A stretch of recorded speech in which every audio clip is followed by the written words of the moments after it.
হাঁটা শেখে তারা নিজেই দৌড়ায়, কিন্তু ওই বাবা মায়ের সামনে আঙুল বা হাতটা যখন সামনে এগিয়ে নেয় তখন সেটা ধরতে যায় সে, এভাবে হাঁটা শিখে যায়। তো এই একটা জিনিস একটু খেয়াল করেন সবাই, সবার জায়গা থেকে। আপনার ছোট হইতে পারে, বড় হইতে পারে, সমবয়সী, দাদা বাবা, যে কোনো বয়সী, সে যদি ওই বিষয়ে আপনার থেকে ভালো জানে বা আপনাকে গাইড করতে পারে, আপনি ফলো করেন, ফলো করতে কোনো সমস্যা নেই। তারপরে আপনি যখন স্কিলে চলে যাবেন তখন এক্সপার্ট কাউকে আরো বেশি ফলো করবেন, বাট কাউকে সামনে থেকে একটু ফলো করবেন।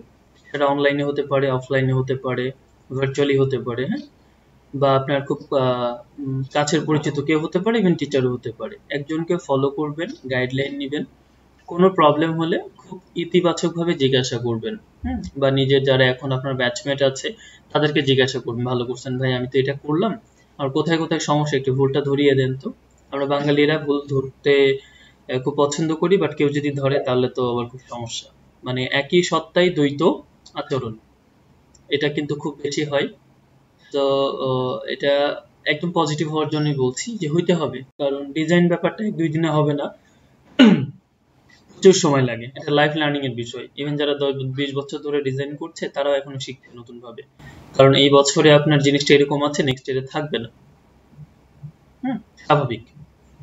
তো সবসময়ের জন্য শিখছে, এবং এই জন্য যারা নতুন তারা কি করবেন, সবসময় নিজে তো ডিজাইন করবেনই, ওই জিনিসটা সবাইকে দেখিয়ে ফিডব্যাক চাবেন, তাহলে আপনার ওই ভয়টা আর কাজ করবে না যে আচ্ছা আমার ভুল ধরবে, ভুল ধরলে তো আমার মন খারাপ হবে, কেন ভুল ধরবে, এন্ড দেন হাবি জুবি বিভিন্ন কিছু, বা আমার ডিজাইন যে খারাপ হয়েছে উনি কেমনে বুঝলো, উনি কত বড় ডিজাইনার, মানে থিঙ্ক অ্যাবাউট ইট।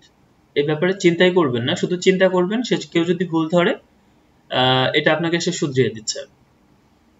খারাপ উদ্দেশ্যে ধরলেও আপনি সেটাকে ইগনোর করবেন, ভালো উদ্দেশ্যে যদি ধরে বুঝতে পারেন তাহলে ওইটাকে ভালোভাবে একসেপ্ট করে ওই ভুলটা শুধরাবেন। ঠিক আছে? কারণ গ্রাফিক্স এর কিন্তু অনেকগুলো রুলস আছে, প্রপোর্শনের রুলস আছে, গ্রাফিক্স এর নেগেটিভ স্পেসের কিছু রুলস আছে, কালার কম্বিনেশনের রুলস আছে, হ্যাঁ, কালার থিওরি রয়েছে, ইভেন আপনার হচ্ছে শেপের কিছু ব্যাপার আছে, এবং পজিশন যেগুলো বললাম এই সবগুলো নিয়ে আসলে বেসিক যে গ্রাফিক ডিজাইন এগুলো নিয়ে, যেমন কন্ট্রাস্ট লাইন, সেই তো বেসিক জিনিসগুলো আসলে কোর্সগুলোতে ওইভাবে হাতে কলমে দেখানো হয় না, তবে আমি দেখিয়েছিলাম আমার অনেকগুলো ব্যাচে, আপনাদের মুখে বলেছি কিন্তু কোনো স্লাইড লাইট দেখাইনি। তো এই জন্য জিনিসগুলো বললাম কি, এসব জিনিসগুলো হয়তো কেউ আপনাকে ধরে বেঁধে বলতে যাবে না, ইভেন বাংলাদেশের কোনো টিউটোরিয়াল গুলো তো পাবেন না, যদি না আপনি কোথাও ডিপ্লোমা করেন বাইরে, বিএসসি করেন গ্রাফিক্স এর উপরে, অথবা ওই ধরনের খুবই রেয়ার কোনো টিউটোরিয়ালের সন্ধান না পান, বা খুব বেশি এক্সপার্ট না হলে তো তারা আপনাকে এই বিষয়গুলো বলবে না, কারণ একজন সিএসসি আইটি ইঞ্জিনিয়ার কিন্তু গ্রাফিক ডিজাইনিং নিয়ে সহজে কাজ করবে না, এটা স্বাভাবিক, রেয়ার, ঠিক না?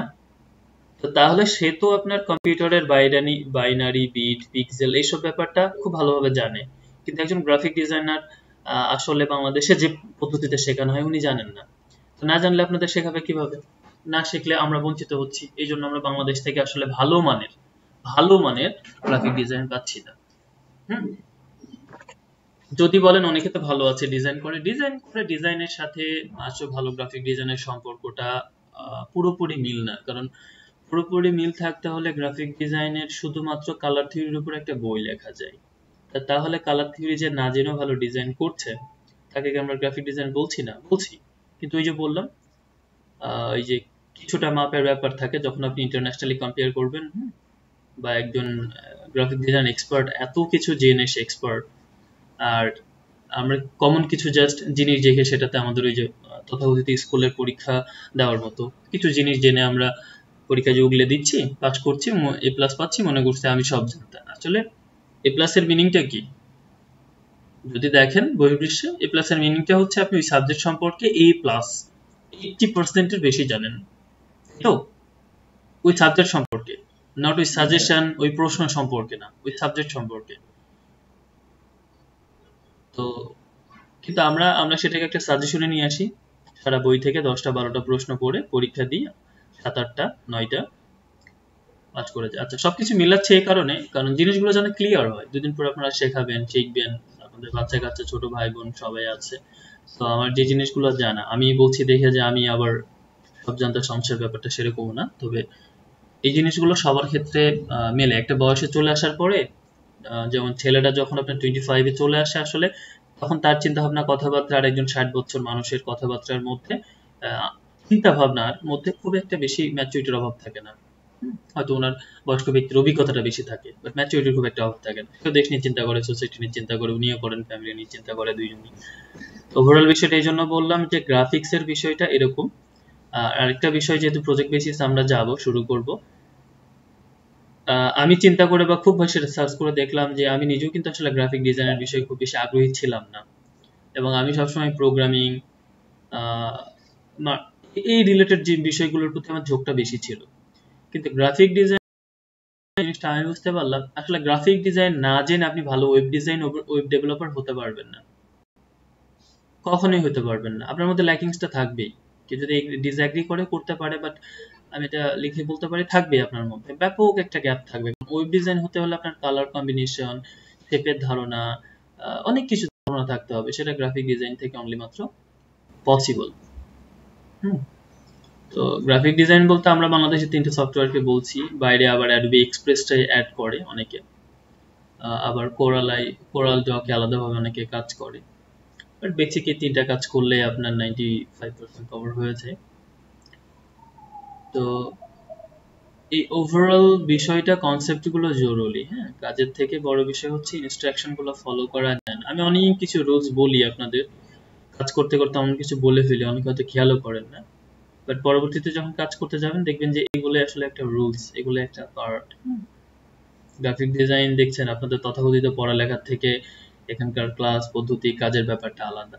আসলে অ্যাকচুয়ালি আমরা যে পদ্ধতিতে এখন কাজ করছি না, পড়ালেখার মাধ্যমগুলো আসলে এরকম হওয়া উচিত, যেমনি কিছু জিনিস শিখবেন, সাথে সাথে প্র্যাকটিক্যাল প্রজেক্ট করবেন, সেটা শিখে যাবেন।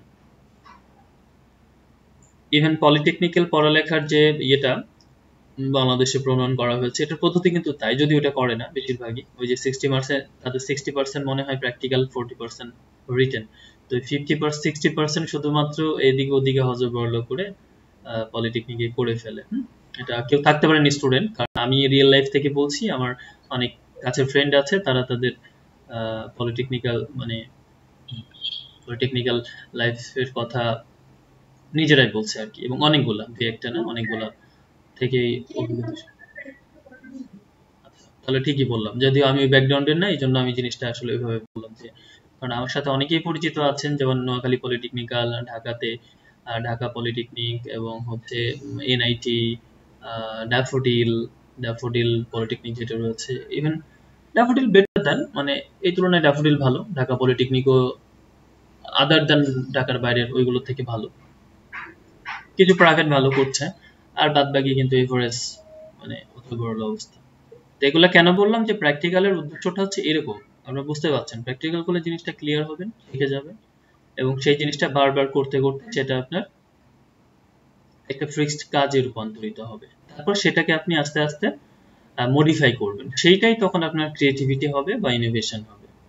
বাট শুরুতেই যদি সেই জিনিসটা প্র্যাকটিস না করেন, বারবার না শেখেন, তাহলে ওইটাকে নিয়ে আর মানে ভেঙে চুরে নতুন কিছু তৈরি করতে পারবেন না। তৈরি করতে পারবেন না মানে আপনি আর নতুন কিছু শিখছেন না, আপনার ক্রিয়েটিভিটি জিনিসটা তো আর আকাশ থেকে আসবে না, আপনাকে তো প্রথমে শিখতে হবে, ঠিক না? আচ্ছা, এই জিনিসটাকে আমরা খুব বেশি মিলাইতে পারি এইভাবে, আমি যদি একবারে বলি যে এটাকে আমরা মিলাবো একরকম হচ্ছে গাড়ি চালানো, সাইকেল বলেন, বাইক বলেন, বা কার গাড়ি বলেন। ধরেন আপনি গাড়ি চালানো প্রথমত শিখতে হবে, ঠিক না?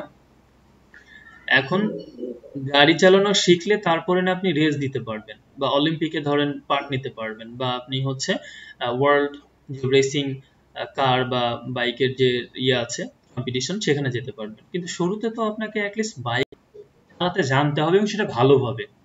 আমাদের টুল হ্যান্ডেল প্রসেসগুলো এরকম, পরে আপনি সেটাকে কোন দক্ষতায় কিভাবে নিয়ে যাবেন আপনার ব্যাপার। ইভেন আপনারা যখন এখান থেকে শেষ করে কাজ করতে করতে দেখবেন দুই একটা কাজ বারবার করছেন, সেটা আপনার ভালো লাগবে, যেটা বেশি করেননি সেটা কিন্তু আপনার করতে ভয় লাগবে। তো এই ভয়টা কাটতে কাটতে আপনাদের 2-3 বছর আবার চলে যাবে, সবারই যাবে। গ্রাফিক ডিজাইন শুধু শিখতেই আপনার আসলে 1 বছর লেগে যায়, আর বাদ বাকিটা যে একটা একটা করে এক্সপার্ট হইতে হইতে এইভাবে এগোতে হয়। এবং এটা যেহেতু লাইফের সব ক্ষেত্রে কাজে লাগে, সেহেতু আপনি নিজেই তখন বুঝে যান যে এটা আসলে সঙ্গ ছাড়া যাবে না। কিন্তু যারা প্র্যাকটিস করেন না তারা তো আগেই ভয় পান, তো তারা আর এটা সঙ্গ ধরে রাখতে পারেন না, স্বাভাবিকভাবেই ঘুরে যায়। তো যারা যে ব্যাকগ্রাউন্ডে আছেন,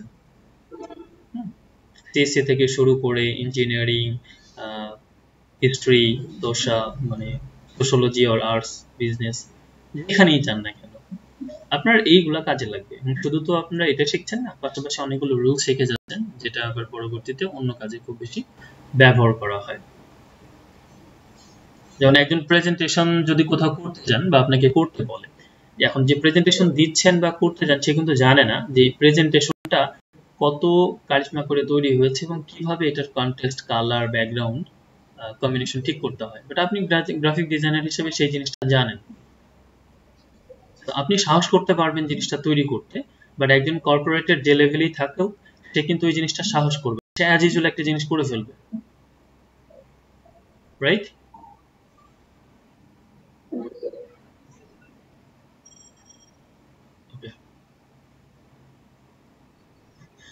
তো তাহলে আপনাদের দুই একজনের মতামত নিই, মানে ভুল কিছু বললাম কিনা, অথবা তাহলে আপনাদের কিভাবে এগোনো উচিত, দুই একজন বলেন। নিজেদের কথা নিজেরা বললে নিজেরা বেশি ইন্সপায়ার্ড হবেন।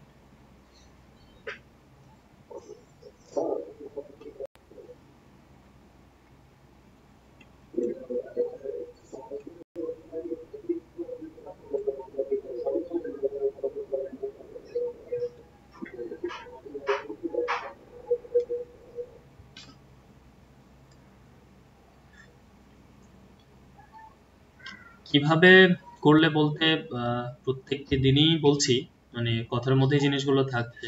এখন কেউ একটু বেশি জানেন, কেউ একটু কম জানেন, তো সবার জন্য আসলে রুলসটা একরকম হবে না। তো কিভাবে ফলো করলে জিনিসটাকে ধরে রাখতে পারবেন, এখন শুধু সেই সূত্রটা অ্যাপ্লাই করে কাজে লাগানো উচিত। আর দ্বিতীয় কোনো দিকেই আসলে মাথা ঘামানো না উচিত। সত্য যেটা, একদম রিয়েলিটি এটা যে কিভাবে জিনিসটাকে প্র্যাকটিস করে ধরে রাখবেন, এই জিনিসটা যদি থাকে তাহলে অন্যান্য জিনিসগুলো আপনার মধ্যে এমনি গ্রো করবে, সেটা আপনি যে স্টেজেই থাকেন। এখন আপনি অনেক স্টেজে আছেন, মনে করেন $100-500 ইনকাম করে ফেলছেন, বাট কিছুদিন পরে মোটিভেশনটা হারিয়ে ফেললেন, বা অথবা বেশি স্যাটিসফ্যাকশনে ভুগতে শুরু করলেন। তো 1 মাস আর প্র্যাকটিস করলেন না, 1 মাস পরে কিন্তু আপনি নিজেই বুঝতে পারবেন যে আপনি কতটা পিছিয়ে গেছেন। তার মানে একজন গ্রাফিক ডিজাইনারের প্রথম বিষয়টা হচ্ছে প্রত্যেকদিন মিনিমাম 1টা থেকে 2টা ডিজাইন করা। তাহলে ফটোশপের যদি একটা হয়, ইলাস্ট্রেটরের একটা হয়, তাহলে 2টা ডিজাইন আপনার জন্য মাস্ট, ঠিক না? হ্যাঁ, প্রত্যেকদিন। এবং সেটা যদি এরকম ভাবে কোনোভাবে মিসও হয়ে যায়, তাহলে সপ্তাহে যেন কোনোভাবে 5টার কমে না হয়, একটা ফটোশপ দিয়ে, একটা ইলাস্ট্রেটর দিয়ে। এবং নতুন যারা, তাদের জন্য এই জিনিসটা কন্টিনিউ করে যেতে হবে এভাবে, ঠিক 6 মাস থেকে 1 বছর অবশ্যই। তো তাহলে আপনার অনেকগুলো ডিজাইন জমা হবে, নতুন কাজ করতে গিয়ে অনেক কিছু জানবেন, যেটা সময় লাগবে 1-2-3 ঘন্টা, বাট ওই সেম জিনিসটা আপনি পরে করতে গিয়ে আপনার আধা ঘন্টা সময় লাগবে। তো এটা হচ্ছে এই এই জায়গার ক্ষেত্রে মূল সুবিধা। এর মধ্যে বিভিন্ন বিষয় আসলে চোখ কান মুখ খোলা রাখতে হবে। আপনাকে বই পড়া লাগতে পারে, ব্লগ করতে হবে, অনলাইন ভিডিও দেখতে হবে, ভালো খারাপ যাই হোক। আপনি সেম জিনিসের একই জিনিস তৈরি করতে গিয়ে যখন কয়েকটা ভিডিও দেখবেন, তখন নিজে বুঝে যাবেন যে এই জিনিসগুলো আসলে এই এত এত ভাবে ব্যবহার করা যায়, সেটা একটা ওয়ে। আর আইডিয়াগুলো ক্লিয়ার রাখার জন্য খুব বেশি গুগলের ব্যবহার বাড়াতে হবে। যারা ভয় পান নতুন আইডিয়া নিয়ে, সামনে আরো পাবেন, তাদের ক্ষেত্রে একটা বলি, ভয় না পেয়ে আপনার যে রিসোর্স গুলো আছে, রিসোর্স গুলোকে ব্যবহার করার ট্রাই করেন আশেপাশে, তাহলে ভয়টা কেটে যাবে। কারণ যাদের ডিজাইন দেখছেন তারা তো 1-2 দিনের ডিজাইনার হয়নি, এবং তাদের সময় হয়তো আরো অনেক কিছু ল্যাকিং ছিল, আপনার তো সেই ল্যাকিংসটাও নাই। এখন তো অনেক কিছু সহজেই পাচ্ছেন। তাদের হয়তো কালার কম্বিনেশন শিখতে হতে একটা কোর্সই করা লাগছে, আপনার কিন্তু করা লাগছে, কারণ আপনি চাইলে গুগলে সার্চ দিলে কালার হুইল পেয়ে যাচ্ছেন, ঠিক না? তাদের হয়তো আপনার স্যান্স সেরিফ টাইপফেস গুলো খুঁজে পেতে অনেক কাঠখড় পোড়াতে হয়েছে। এবং জানেন কিনা, পৃথিবীতে যদি আমরা ধরি যে ছোট জিনিস কিন্তু দাম অনেক বেশি, তো সেটা হচ্ছে একটাই আছে, সেটা হচ্ছে টাইপফেস। বা ফন্ট, এই ফন্ট গুলোর দাম কিন্তু অনেক বেশি হয়। কারোর আইডিয়া আছে? আপনার নর্মাল একটা ফন্ট কিনতে মিনিমাম হচ্ছে আপনার 150 থেকে $200 খরচ করা লাগে, যেখানে আপনি একটা ইমেজ হয়তো $10 পেয়ে যাবেন।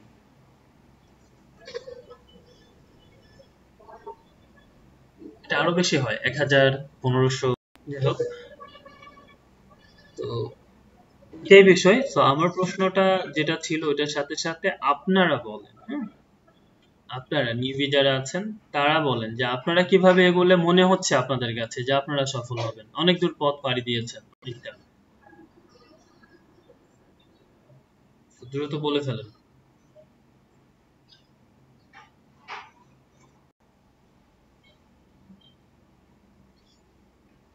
আবারও সেই মুদ্রা দোষ, নিজের থেকে কথা বলা যায় না, সবসময় নাম ধরে বলতে হবে।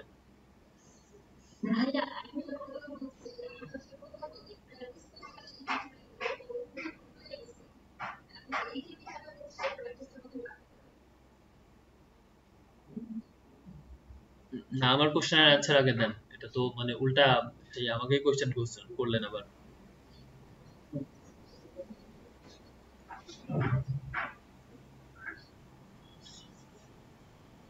আমি বলবো, অবশ্যই বলবো, বাট মানে আমার প্রশ্নের উত্তরটা আগে দেন আপনারা, দেন আমি বলবো।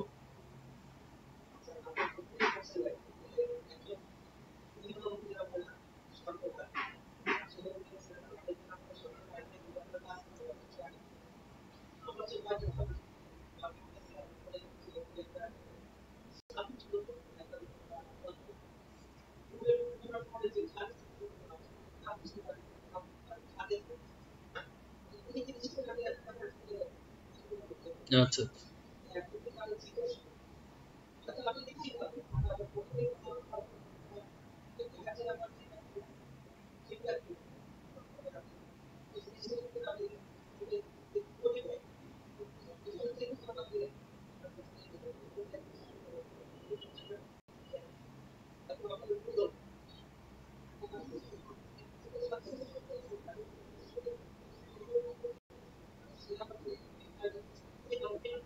হ্যাঁ, আচ্ছা, কথাটা খুব যুক্তিসঙ্গত, কারণ এটা আপনার বাস্তবতার সাথে যায়, আপনার কাজের ক্ষেত্রে জিনিসটা ফেস করবেন, এবং আগ্রহী স্টুডেন্টরা এই যে কাজটা প্রতিনিয়তই করছে, তাদের ক্ষেত্রে এখনো পর্যন্ত আমি সাথে ছিলাম, হেল্প করেছি। সব সময় কিভাবে পারবো জানি না, তবে হ্যাঁ, এই জিনিসটাতে আসলে বেশিরভাগ ধরে যায়, এই একটা কারণ থাকে। আহ, সেটা সলিউশন হতে পারে, হ্যাঁ, এটা একটা ভালো উদাহরণ। গোলাম মোস্তফা ভাইয়ের কাছে যেটা হয়েছে। আচ্ছা, অন্যদের নিজের ক্ষেত্রে যেটা মাথায় আসে সেটাই বলেন, হ্যাঁ, ওনার ওইটা মাথায় আসছে ওইটা বলছে, আপনারা আবার আরেকজন এটাই বলেন না। আপনার যেটা মাথায় আসে, যেটা মনে হয় যে কিভাবে এগুলো আপনি মনে করছেন আপনি সফল হবেন এই কোর্স থেকে বা এখন থেকে, মনে তো করেন ডেফিনেটলি, ক্লাস যেহেতু করেন, দু একজন থাকতে পারেন কোর্স করবো কোনো আছেন, আই নো দ্যাট, বাট যারা আসলেই সফল হতে চান তারা বলেন।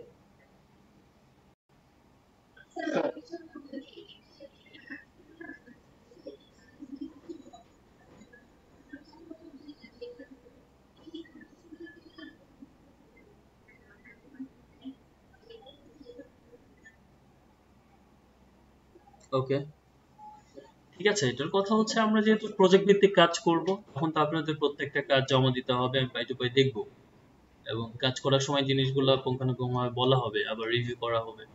সো আই হোপ আপনার ওই সলিউশন আপনি তখন পাবেন। কিন্তু তারপর আরেকটু ডিপলি চিন্তা করেন আরো কিভাবে, মানে কতটুকু বুঝতে পেরেছেন যে কতটুকু ইয়ে হলে আপনি আপনার এই কাজের ক্ষেত্রে সফলতা দাঁড় করাতে যাবেন। আসলে সফলতার সংজ্ঞা বলে কিছু নেই, মানুষের যদি আমরা অন্যভাবে দেখি, ভাবার্থে দেখি বা অন্যভাবে, সরাসরি আসলে শব্দার্থ না করে, তাহলে মানুষ মানে মৃত্যুর আগ পর্যন্ত নিজে নিজেকে সফল দাবি করে না। মিডিয়া হয়তো দাবি করে, আশেপাশের মানুষজন দাবি করে। তো এই জন্য আপনি কিভাবে এই কাজের ক্ষেত্রে আসলে সফলতার দ্বার প্রান্তে পৌঁছাতে যাই, সেটা একটা বড় ব্যাপার। এরপরে বলেন, আরেকজনকে বলছিলেন। হুম, শিওর।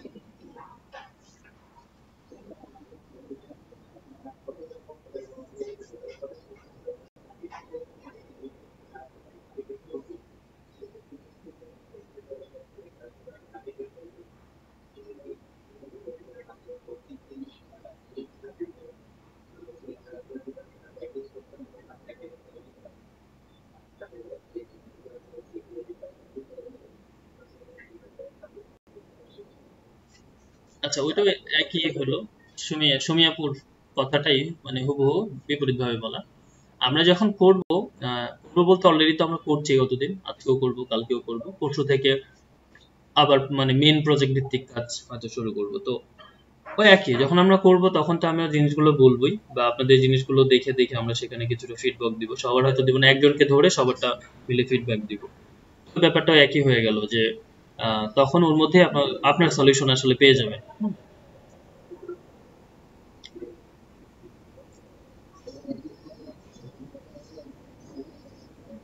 প্র্যাকটিস।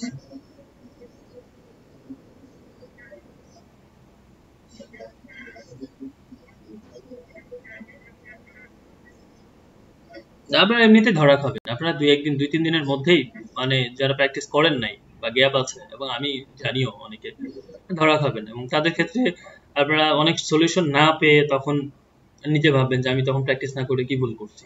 এবং এই সিচুয়েশনটা আমরা দেখেও আসলে কিছু করার থাকবে না আমাদের ক্ষেত্রে, হ্যাঁ, যারা এই জিনিসটা করছেন। তো তখন হয়তো আপনাকে দুইটা কাজ করতে হবে। এখন প্রজেক্ট ভিত্তিক যে কাজটা করা হবে সেটা ডাবল হইতে প্র্যাকটিস করতে পারেন বেশি সময় নিয়ে, অথবা যদি এখানেও ঘাটতি দেন তাহলে আপনার ক্ষেত্রে আমরা আসলে এখানে এটা যেই হন, আমি মানে কোনো সলিউশনের ডিসকাশনেই যাব না তার সাথে।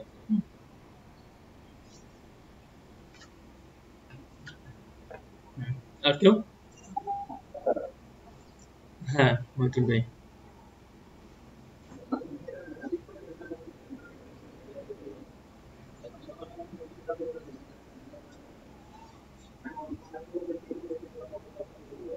হুম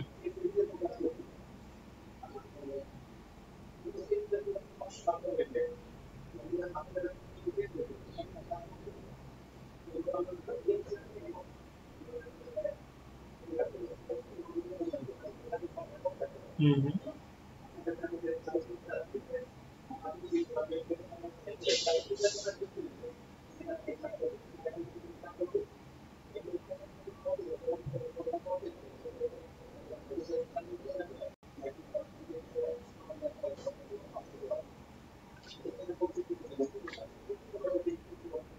আচ্ছা, আপনার ক্ষেত্রে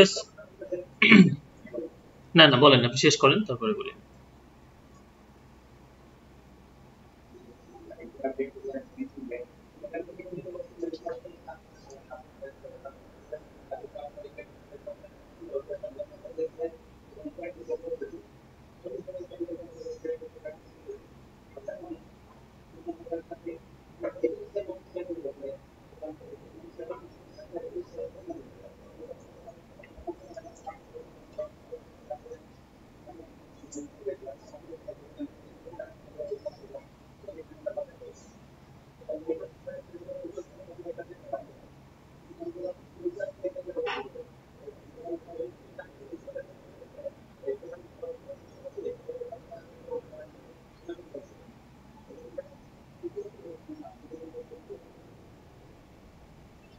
আচ্ছা, মহিউদ্দিন ভাইয়ের কথাটা সবার জন্য কাজে লাগবে, অন্তত যারা মানে এই রিলেটেড ক্যারিয়ার করতে চান, বা আপনি অন্য রিলেটেড ক্যারিয়ার বললেই বা কি, আপনি যদি পাশাপাশি ফ্রিল্যান্সিং করতে পারেন, এটা এটা আপনার জন্য একটা বড় দক্ষতা বা আর্নিং সোর্স, অনেক কিছু।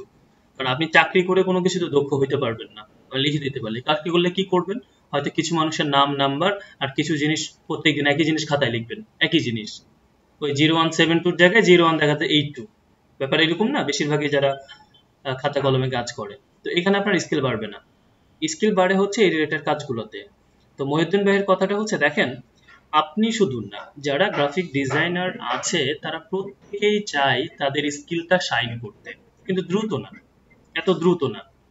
আপনার ক্ষেত্রে প্রথম সলিউশন হচ্ছে আপনি এই যে তিনটা সফটওয়্যারের কাজ শিখেছেন, বা দুইটার কথাই যদি বলি, ডিজাইন এখন শিখছেন, তো যে কোনো একটাতে আপনি নিজেকে এক্সপার্ট হন। মানে এক্সপার্ট কিভাবে হবেন, প্রত্যেকদিন আপনার শেখার মধ্যে ওই একটার কাজ থাকবে। যেমন ইলিস্ট্রেটর, ফটোশপ কিন্তু আসলে শিখে যান না, এটা মানে শিখে যাননি, যেমন ইলিস্ট্রেটর শেখার কোনো শেষ নাই।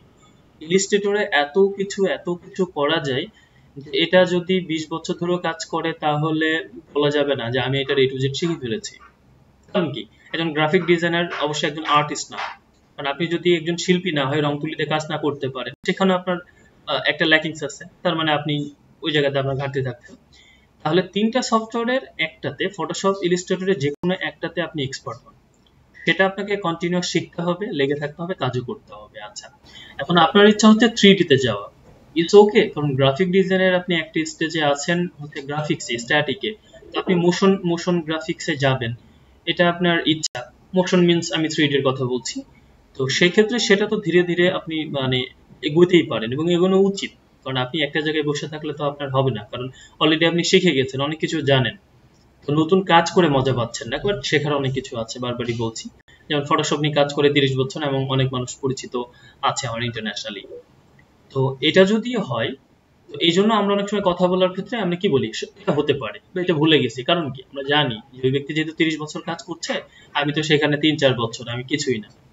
তো এই ব্যাপারটার জন্য আপনার প্রথমত দেখেন, আপনি 3D যদি যেতে চান, সাপোজ ধরেন আপনি অ্যাডোবি অ্যানিমেটর শিখবেন, অ্যাডোবি এক্সপ্রেস বা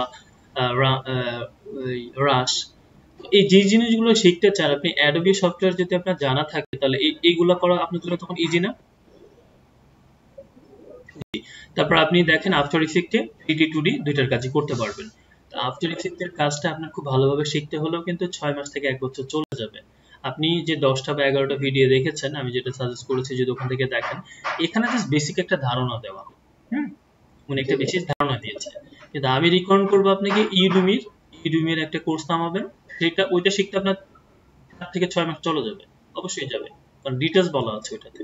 তারপরেও আপনার কিন্তু হোল প্র্যাকটিসটা শেষ হবে না, কারণ কি তখন আলাদা আলাদা আপনার বিভিন্ন প্রজেক্ট করতে হবে, তখনই আপনি নিজেকে দাবি করতে পারবেন যে আপনি মোশন গ্রাফিক্স শিখেছেন। এবং আফটার ইফেক্টের সাথে প্রিমিয়ার প্রো যদি শেখেন, তাহলে আপনি মোশন গ্রাফিক হিসেবে নিজের দাবি করতে পারবেন। এখন আসবে আপনার নেক্সট স্টেপ, 3D। আপনি মোশন গ্রাফিক না শিখে 3D তে যাওয়া একেবারে বোকামি হবে, তবে যেতে পারবেন না এমন না, বোকামি হবে। তো তখন আপনি দুইটা করতে পারেন, যে 3D স্টুডিও যেটা আছে, ম্যাক্স স্টুডিও এবং আফটার ইফেক্ট, এই দুইটাই আপনার 3D এর জন্য এনাফ, লাগবে না। তারপরেও যদি আরেকটু এভাবে করতে চান, ওইটার নাম কি আমি ভুলে গেলাম, ওই আপনার ডিজনির মুভিগুলো তৈরি হয়, অথবা হচ্ছে আপনার অনেকে ব্লেন্ডার শিখে, তারপরে হচ্ছে ইউনিটি প্রোগ্রাম যেগুলা এগুলাতে যায়। তবে এগুলা এত সফটওয়্যারের নাম জানলে আবার ভয় পাবেন, দরকার হয় না।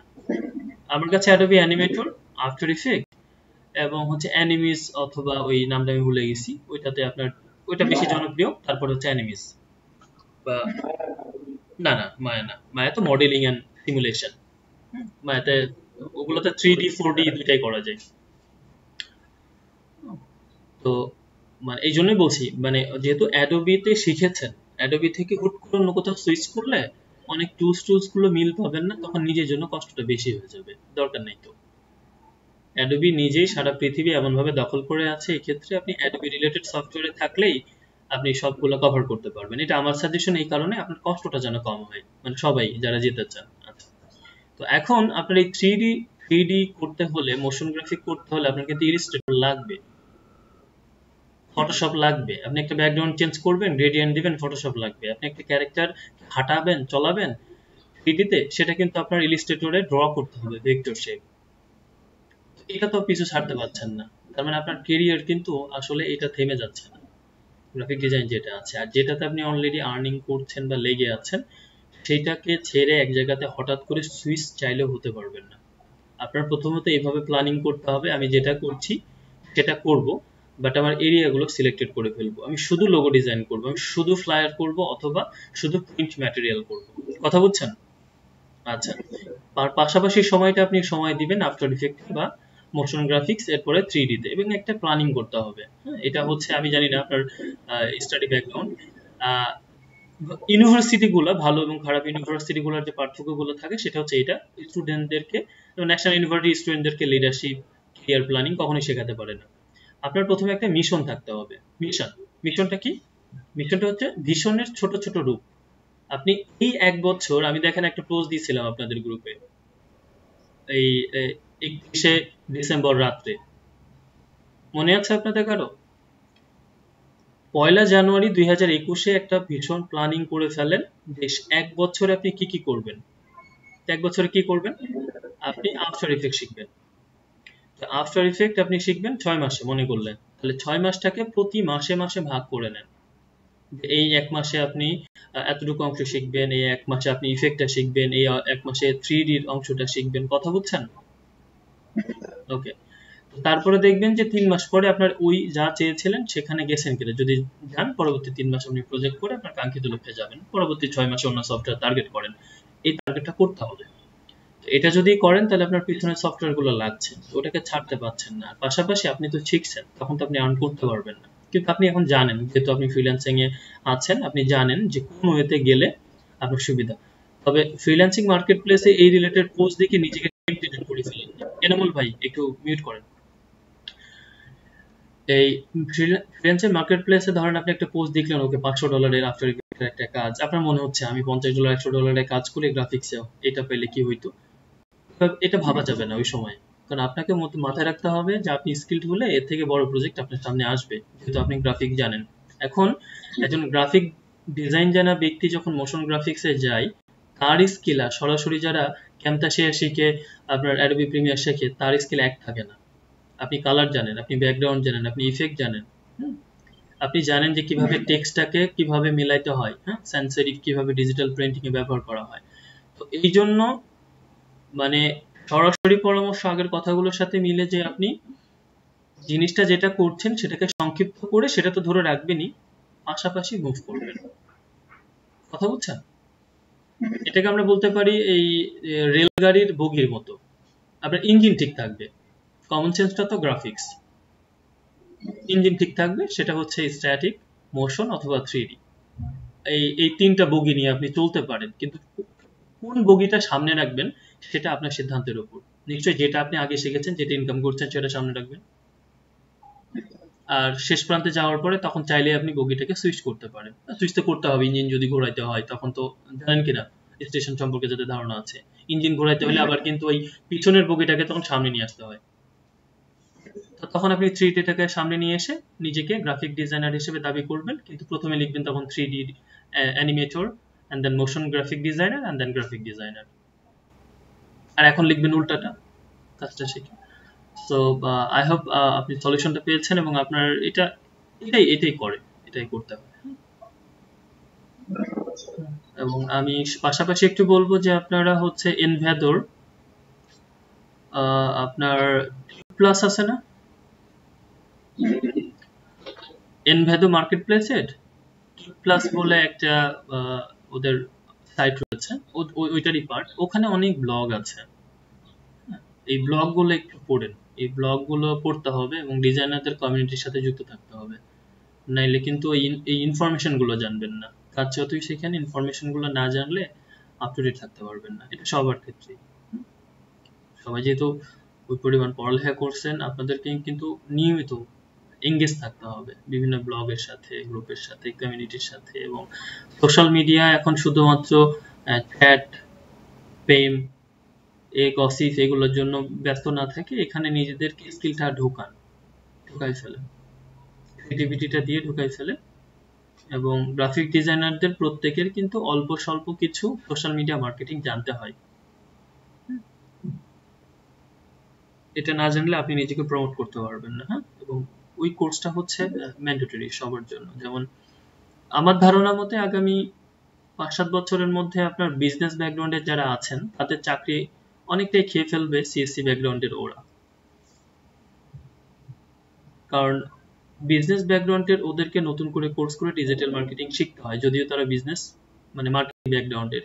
কিন্তু সিএসসি এর স্টুডেন্টরা কিন্তু মানে তারা অলরেডি ব্যাকএন্ডে কি হচ্ছে এটা জানেন, শুধুমাত্র তার 3-4 মাসের একটা নর্মাল কোর্স করলেই সে কিন্তু জিনিসটাতে আরো বেশি ভালো করতে পারছেন। বিশেষ করে হচ্ছে ওয়েব ডেভেলপাররা, কারণ আমরা যেন কোনো অ্যাডে ক্লিক করি, ওই অ্যাডটা থেকে একটা ওয়েবসাইটে যাই, এটার কাজটা কে করে? একজন ওয়েব ডেভেলপার, তাই তো? এবং আমরা যে জিনিসটা চোখে দেখি সেটা হচ্ছে ওয়েব ডিজাইন, এটা একজন ডিজাইনার করে। ওয়েব ডিজাইনার কিন্তু গ্রাফিক ডিজাইনের মধ্যেই ফেলা যায়। অনেকে ফেলেন, অনেকে ফেলেন না, তবে বেশিরভাগই ফেলেন, কারণ web design, UI UX design এটা গ্রাফিক ডিজাইনের পার্ট। তবে 3D তে আপনার প্যাশন থাকলে যান, বাট যারা অনেক ভালো শিখে যাবেন গ্রাফিক্স, তাদের ক্ষেত্রে আমার পরামর্শ থাকবে যদি সামনের বিশ্বের সাথে তাল মিলাতে চান, ক্যারিয়ারটা ধরে রাখতে চান, তাহলে ইউআই বা ইউএক্স ডিজাইনারের দিকে আস্তে আস্তে অগ্রসর হতে, কারণ এটার চাহিদা অনেক বেশি এবং এটা থাকবে, আজীবন থাকবে। কারণ মানুষ এখন যেরকম হচ্ছে বেঁচে থাকার জন্য খাদ্য প্রয়োজনীয়, তেমনি টিকে থাকার জন্য ইন্টারনেট এবং ওয়েবসাইট প্রয়োজনীয়। আচ্ছা, একদম লাস্ট যে বিষয়টা, আমি কোনোটাই ভুলিনি আপনার প্রশ্নের। লাস্ট বিষয়টা হচ্ছে কেরিয়ার 9টা 5টা আপনি যখন ডলার ইনকাম করা শুরু করবেন, দেখেন ভালো ইংলিশ পারেন না অনেকেই, কিন্তু তারপরেও বাইরের সাথে কোনো রকম ডিল করে আপনি মোটামুটি একটা ডলার ইনকাম করতে পারছেন, কারণ বাইরের ওরা তো বাঙালি না, ওরা আসলে ভুলটা দেখে না। আপনি জিনিসটা ডেলিভারি দিতে পারলে আপনি ল্যাঙ্গুয়েজ কতটা ভুলভাল বললেন সমস্যা হয় না, যদি সে বুঝতে পারে। তো এটা যদি হয়, এটা যদি ব্যাপারটা হয় যে তারা তো আপনার ভুল ধরতে যাচ্ছেন এবং আপনি ডলার ইনকাম শুরু করছেন, তখন 9টা 5টা অফিসে যখন আপনাকে গরুর মতো খাটিয়ে এবং অফিস 5টায় শেষ হওয়ার কথা 8টায় ছাড়বে এবং মাস শেষে 15,000 টাকা দিবে হাতে, তখন আপনার ভালো লাগবে না। আপনারা মাইক ছাড়া সব দিবে অফিসে, এটা স্বাভাবিক। সবাই আপনাদের বাপ ভাই যারা চাকরি করতে সবার জন্য জিনিসটা একই। সরকারি চাকরিতে হয়তো দু একজন একটু ছাড় পান, কারণ যেহেতু জানেন চাকরি যাবে না। বাদ বাকি সব চাকরিতে ব্যাপারটা একই, আপনার মাইক ছাড়া তারা সবই দেয়। তো তার বিনিময়ে আপনারা হয়তো 15, 20, 25, 30 বা 50,000 দিলেই বাকি। এই 50,000 টাকা থেকে পরবর্তী মাসে 52,000 টাকা হইতে 1 বছর সময় লাগবে। কিন্তু আপনি যখন গ্রাফিক ডিজাইনার, আপনি যখন ওয়েব ডিজাইনার, আপনি যখন ফ্রিল্যান্সার, আপনি একটু skill Adobe Illustrator, after effect, ফটোশপের পরে যখন আফটার ইফেক্ট পারবেন, তখন আপনার স্যালারিটা $2,000 থেকে $4,000 চলে যাবে, ঠিক না? তাহলে আপনি কেন একটা স্কিলে ইন্টারন্যাশনাল মার্কেট প্লেসে কাজ করছেন? যে কোনো কোম্পানি আপনার নিজের দক্ষতা এবং মার্কেট প্লেস দেখে আপনাকে 50,000 টাকায় হায়ার করবে বাংলাদেশে। তো সেখানে আপনি সেই স্কিল বাদ দেখে কেন আপনি কোম্পানির পেছনে দৌড়াদৌড়ির কথাই বা চিন্তা করবেন? আপনার আজকে বাসায় বিয়ের অনুষ্ঠান, আপনি একদিন কাজ না করলে অনায়াসে যাইতে পারবেন। আপনি চাইলেই 1-2 দিনের ছুটি নিতে পারবেন, অফিসে তো এগুলো পারবেন না।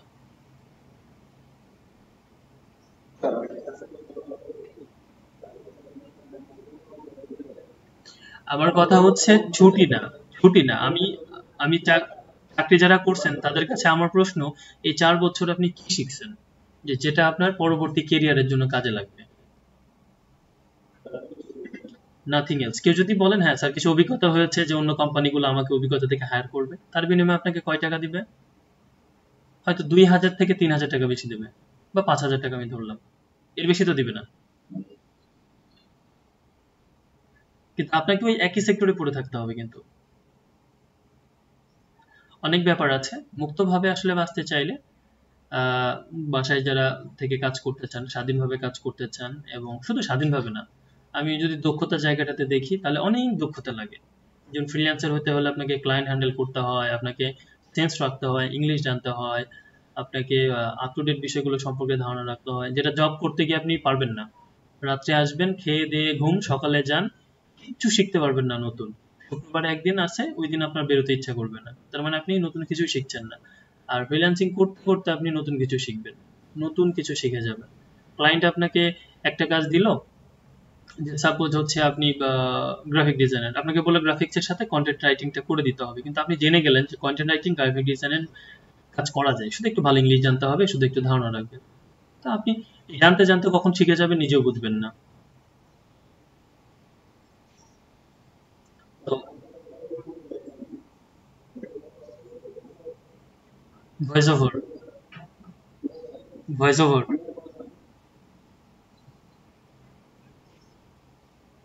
ভয়েস ওভার, হ্যাঁ হ্যাঁ সেটাই বলছি, ভয়েস ওভার।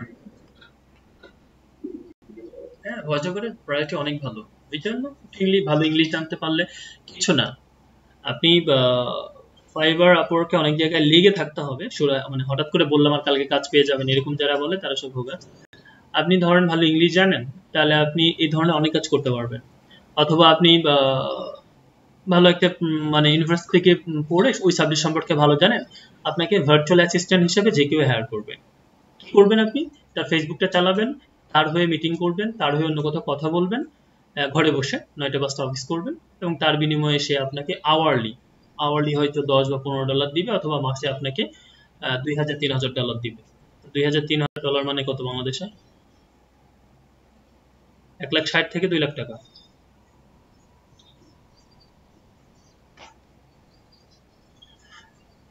তো এ গেল টাকার প্রশ্ন।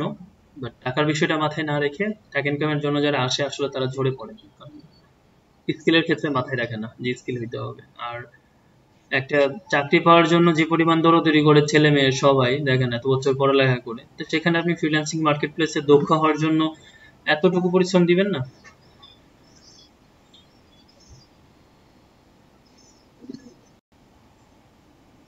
অনেক কথা বললাম, কথাগুলো হয়তো শেষের দিকে বলতে হতো,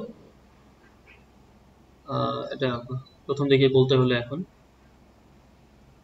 ঠিক আছে। আমরা ক্লাস শুরু করি। মোদ্দা কথা যাই বলি না কেন, আপনার প্র্যাকটিস করতে হবে বাসায় অনেক বেশি, ঠিক আছে? এবং নিজের সেন্স নিজে ডেভেলপ করতে হবে। আমি আপনাকে জাস্ট গাইডলাইন দিতে পারি, কিছু কাজ দেখিয়ে দিতে পারি, বাট ওই কাজের সমাপ্তি ওখানেই না।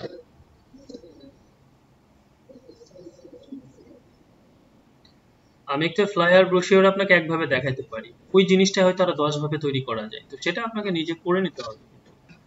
বাট আমি যে ভয়টা ভাঙিয়ে দিয়েছি, দেখিয়ে দিয়েছি, সেটা হচ্ছে আপনার জন্য প্রথম স্টেপ, ফার্স্ট স্টেয়ার। এই স্টেয়ার কেজের বাদ বাকি সিঁড়িগুলো কিন্তু আপনাকে পাড়ি দিতে হবে, এটা সব ক্ষেত্রেই।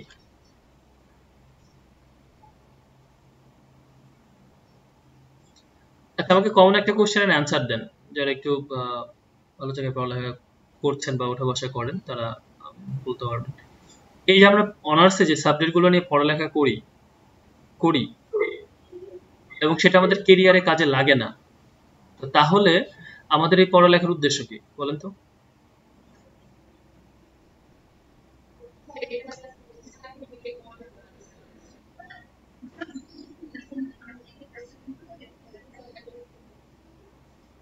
আর কেউ?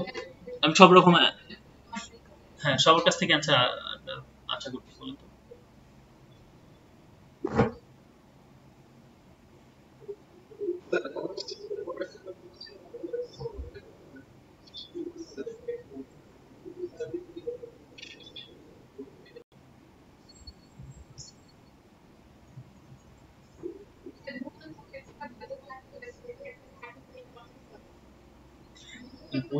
ওই চাকরি করতে গিয়ে যে দক্ষতা লাগবে সেটা কি শিখছেন তাহলে? আচ্ছা, আর কেউ নতুন কিছু অ্যাড করবেন?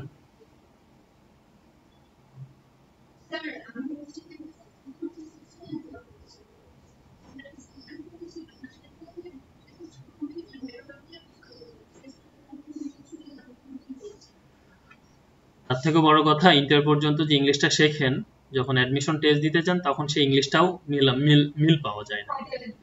হ্যাঁ, এবং মিল পাওয়া যায়।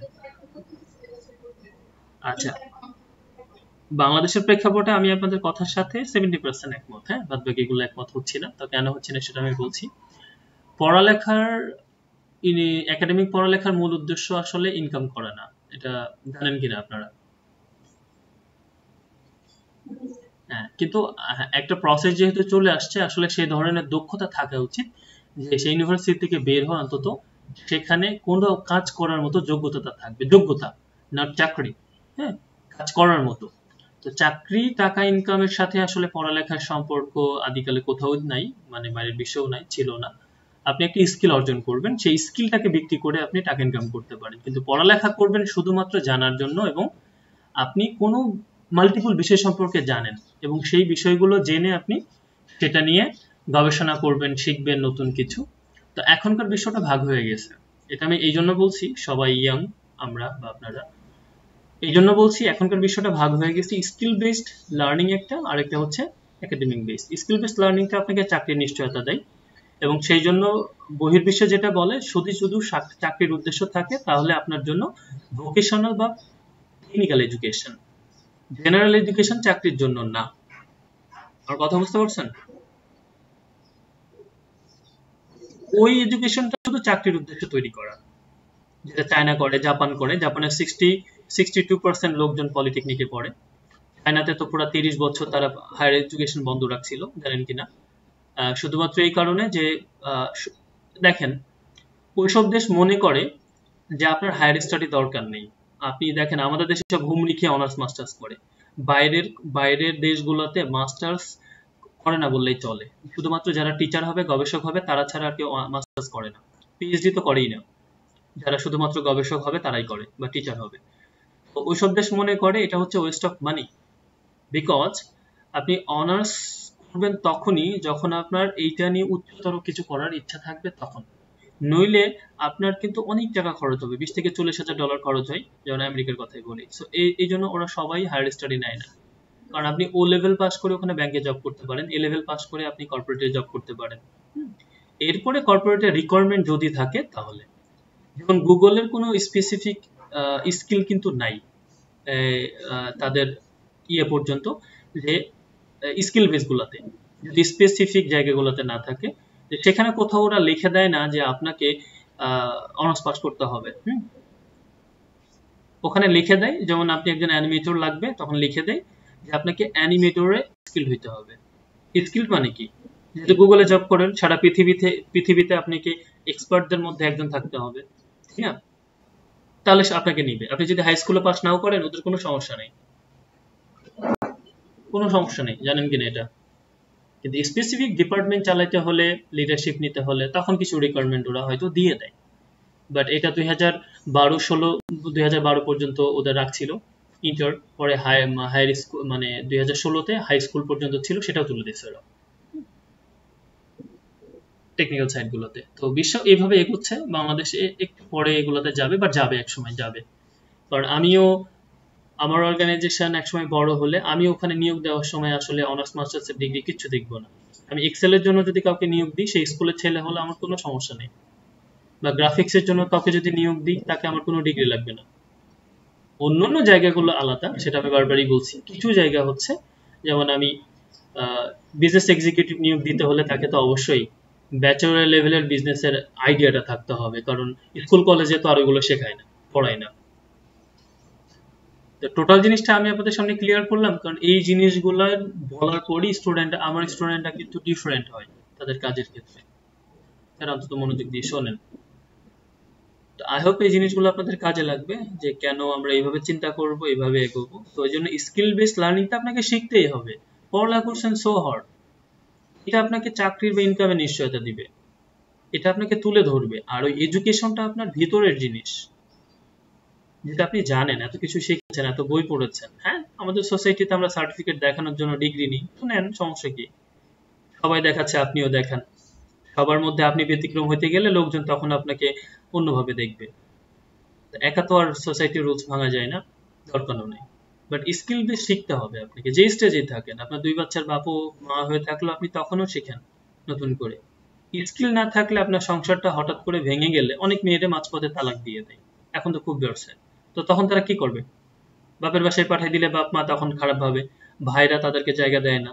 তো তার তো নিজের কোনো জায়গা নেই, পড়ালেখা এতদিন না করে করে মানে কিছুই পারে না।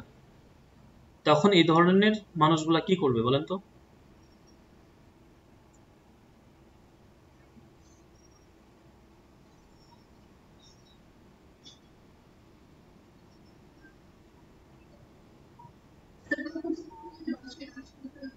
তাই তো করছে। আপনি জানেন কিনা, যেমন অনেক ভদ্র পরিবেশে তার হাজবেন্ড বড় কিছু ছিল, বা এরকম কিছু হয়ে গেছে, বা ইভেন মারা গেছে, বা ওইরকম টাকা টাকা হয়নি আত্মীয় স্বজন বা ছেলে মেয়ের ইয়েতে, তো শেষ পর্যন্ত তারা কাজ এরকম ইয়ে করে, আপনার অন্যের বাসায় কাজ করে, বা অনেক এমন কিছু করতেও বাধ্য হয়, বা গার্মেন্টসে শিফট করে, বা অনেক কিছু যেটা তার সাথে যায় না। আমি কোনো কাজকে ছোট বলছি না, কারণ ওইভাবে আমরা যেহেতু শেখাচ্ছি বা বড় হচ্ছি, কোনো কাজকে আসলে ছোটভাবে দেখার এখন সুযোগ নেই। কারণ করোনার পরে দেখেন প্রত্যেকটা ছেলে মেয়ে যার বাবার লাখ টাকা আছে, সেও একটা ই কমার্স বিজনেস চালু করে বিক্রি করার ট্রাই করছে। ভাই আমার জিনিস কেনেন, আমার জিনিস কেনেন, অথচ তার বাপ মা চায় না যে তার ছেলে মেয়ে এটা করুক। বাট এটা করাতে সে অনেক কিছু শিখছে, এটা উচিত, করা উচিত। আমাদের প্রত্যেকটা ছেলে মেয়েরই স্কুল কলেজ ইউনিভার্সিটি থেকে আসলে যে কোনো পেশার সাথে যুক্ত হওয়া উচিত, ইভেন সেটা ফুচকা বিক্রি হলেও ভালো। কারণ বাইরের দেশে এগুলাকে অভিজ্ঞতা হিসাবে নেয়, আমাদের দেশে এগুলাকে মানে নবাব জাদার ছোট লোক হিসাবে নেয়। সবাই নিজেদেরকে আমরা নবাব ভাবি, পকেটে হয়তো 2 টাকা নেই কিন্তু চোখে মানে সানগ্লাস আছে, মানে কি বুঝাই আমি বেশি কিছু। বাট জার্মানিতে যদি দেখেন 6 মাস পড়ালেখা করে, 6 মাস ওরা বাইরে ঘুরতে যায়, ওই যে 6 মাস পড়ালেখা করে এবং 6 মাস কাজ করায়। এখন আপনি চাইলে 6 মাসের মধ্যে 3 মাস কাজ করতে পারবেন, ওই টাকা যে হবে ওই টাকা দিয়ে আপনি ঘুরতে পারবেন। কি কাজ? রেস্টুরেন্টে কাজ, তারপরে বা যে কোনো কিছু। কারণ আপনারা জানেন কিনা, ওবামার মেয়েও কিন্তু একটা হোটেলে পরিচয় গোপন রেখে সে ওয়েটার হিসেবে কাজ করেছিল, জানেন এটা? তো ওদের ক্ষেত্রে তো জিনিসগুলো সমস্যা নেই। ওবামা এরকম প্রেসিডেন্ট ছিল, আমি তার পক্ষে বিপক্ষে কিছু বলছি না, যে সে রাস্তায় দাঁড়িয়ে পিৎজার অর্ডার দিয়ে খেয়েছে, বিল গেটসের মতো ব্যক্তি লাইনে দাঁড়িয়ে পিৎজা নেই, ওদের কিন্তু কাজ, মানে এগুলো জিনিসগুলো বাদে না, কারণ কি কালচারটা ওইরকম। বাট আমাদের কিন্তু দেখা যাচ্ছে যে একটা গাড়ি কিনে ফেলছেন আপনি টয়োটা 10 লাখ টাকা দিয়ে, মনে করেন কালকে তো খালি পায়ে নামবে নিয়ে না, আর দাঁড়িয়ে থেকে হচ্ছে আপনি পিৎজা নিবেন বা খাবার নিবেন, পসিবল, ঠিক না?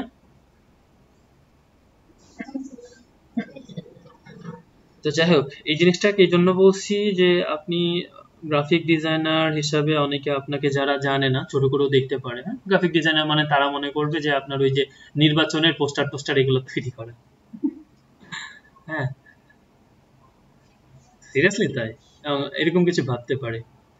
এটা যে অনেক বড় একটা পেশা, একজন ওয়েব ডেভেলপারের পাশাপাশি একজন গ্রাফিক ডিজাইনার একই সমপরিমাণ ইনকাম করে এবং তার চাহিদা, তার সম্মান অনেক বেশি। তো এই জিনিসটা অনেকে বুঝতে চাইবে না যারা জানে না। এখন যে জানে না তাকে নলেজ দেওয়ার তো আপনার দরকার নেই, দরকার আছে? যেমন ঢাকাতে, যেমন আমি যখন আমার হোম টাউনের কথা বলি, ঢাকাতে অনেকে বলে এটা আবার কোথায়, আমি তো চিনি না।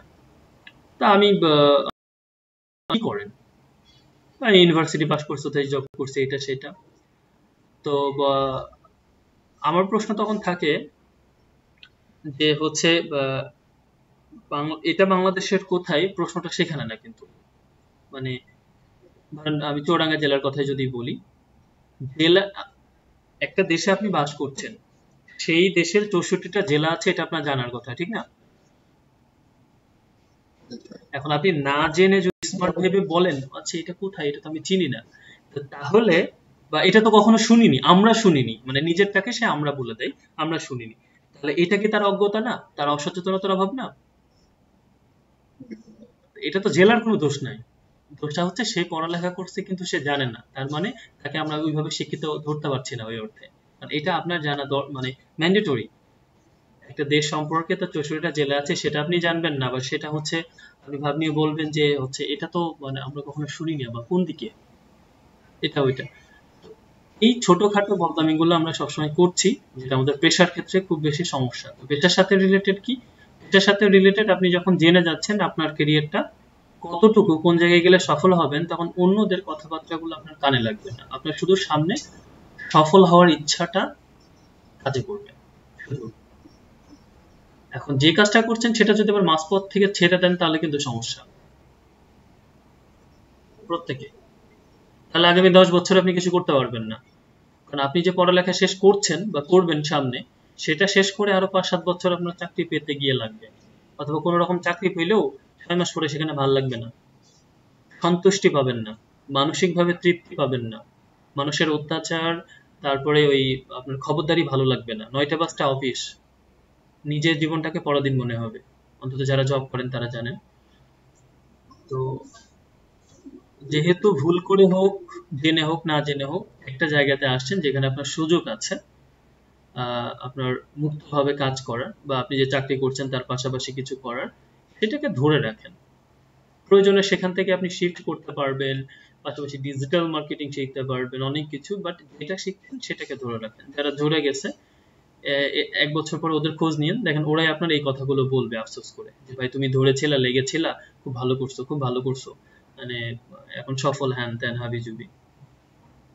কারণ আমরা 6 মাসের মধ্যে একটা পার্থক্য দেখছি, আমার যেসব স্টুডেন্ট গুলো লেগেছিল, যেমন মামুন ভাইয়ের অলরেডি 65, 20, $100 কাছাকাছি সে চলে আসছে উইথিন 1 মান্থ, 1 মাসের মধ্যে।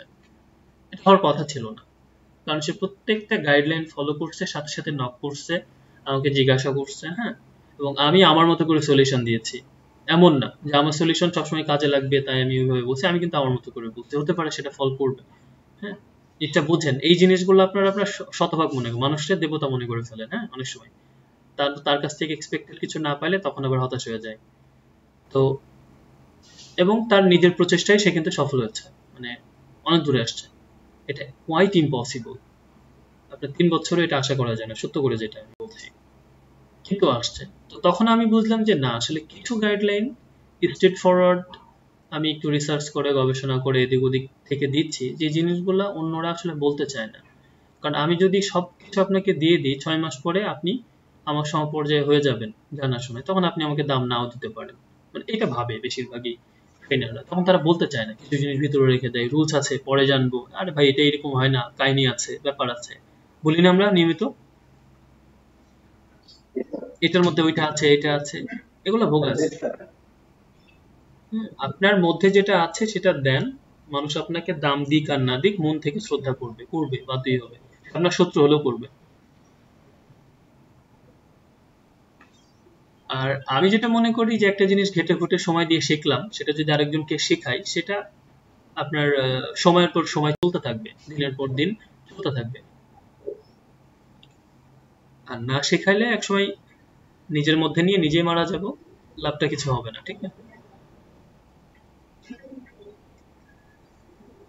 তো যাই হোক, এই জিনিসগুলো, আহ, কথাগুলো, পরামর্শগুলো ফলো করেন, খুব ম্যান্ডেটরি, খুবই খেয়াল করেন। তাতে যেটা হবে, আপনারা মানে এই এদিক ওদিক ভাগ হয়ে যাবেন না। কারণ এই ধরনের স্কিল বেস লার্নিং এর ক্ষেত্রে সেপারেশনটা, ডিপ্রেশনটা অনেক ভয়াবহ। যে কোনো মুহূর্তে আপনার কেরিয়ার ফল করতে পারে। গ্রাফিক ডিজাইন হিসেবে যাত্রা শুরু করে বাংলাদেশে লাখ লাখ ছেলে মেয়ে, হয়তো কোটি খানিক ছেলে মেয়ে আছে, কিন্তু সবাই কিন্তু টিকে থাকে না, মার্কেট প্লেসে হারিয়ে যায়। আবার সবাই অ্যাক্টিভ ভাবে কাজ করছে না বা লেগে থাকতে জানেন না। আপনার লেগে না থাকাতে কোনো ওয়ে নাই। আমি বলি কি, আপনার তো ইংলিশটা আপনার চাকরিতে লাগবে, আপনার বাচ্চাকে পড়াতে গেলেও লাগবে, 2 দিন পর লাগবে না? তা কেন নয় আজকেই শেখেন, তো লাগবে, আজ হোক কাল হোক, লাগবে। আচ্ছা, তারপর আপনার গ্রাফিক ডিজাইন তো সবকিছুতে লাগছে বা লাগবেই। এখন সেক্ষেত্রেও আমি কিছু ট্রিক্স অবলম্বন করি, যেটা অন্য কেউ করে কিনা আমার জানা নেই।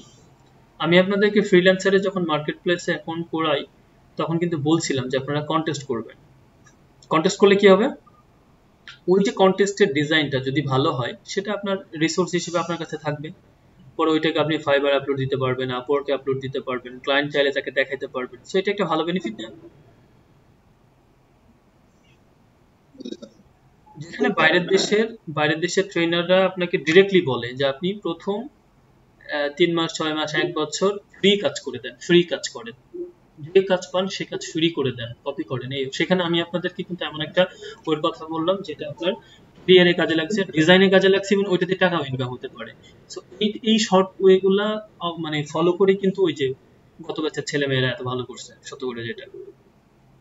আরো কিছু ব্যাপার চলে আসবে কাজ করতে গিয়ে, আই হোপ এই জিনিসগুলো আপনাদের হেল্প করবে। ঠিক আছে, আপনারা ইনস্ট্রাকশন গুলো ফলো করেন। হ্যাঁ, কার ডিজাইন কেমন হচ্ছে, এটা সেটা কম্পিটিশনের মধ্যে না গিয়ে প্রতিনিয়ত ভাবেন, নিজের সাথে নিজে কম্পিটিশন করেন।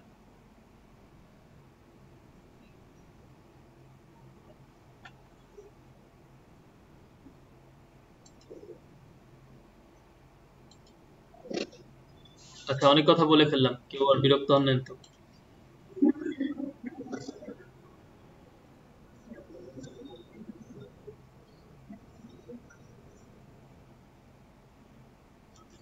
আমি মনে করি যে আমাদেরকে আসলে শুরুতে এই ধরনের পরামর্শগুলো কেউ দিতে পারেনি, এবং ঘাটে না, বেশিরভাগই মানুষগুলো বিভিন্ন জায়গায় ঘাটাঘাটি করে কথা বলে না, অ্যাজ ইউজুয়াল নিজের অভিজ্ঞতার সাথে আপনার অনভিজ্ঞতা মিশিয়ে যাচ্ছে তাই একটা বলে দেয়। যেমন ঢাকা শহরে আপনি এসে কোথাও জিজ্ঞাসা করবেন, ভাই এই ঠিকানাটা কোথায়, আপনি 100 জনের মধ্যে 95 জন পাবেন যারা আপনাকে ঠিকানা বলবে, কিন্তু তারা জানে না।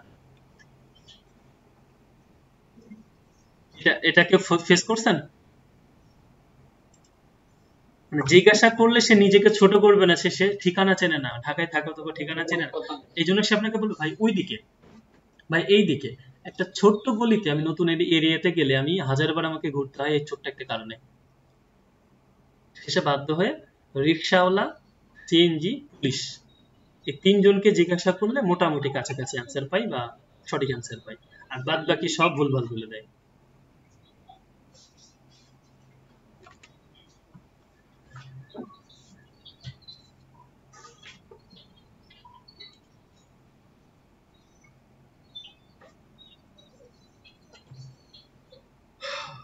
ওকে, আজকেও অনেক কিছু করার আছে, অনেক কথা বলে ফেললাম, সময় দিতে চাইনি আজকে, তারপর হয়ে গেল। যাই হোক, যেহেতু টুলের কাজ আমরা 2-1 দিনের মধ্যে শেষ করব, সেজন্য দরকার ছিল।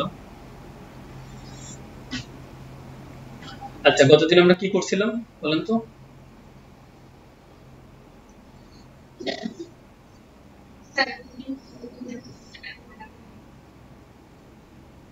আচ্ছা, টাইপোগ্রাফির ওই জিনিসগুলো দেখছিলেন ভালো করে সবাই?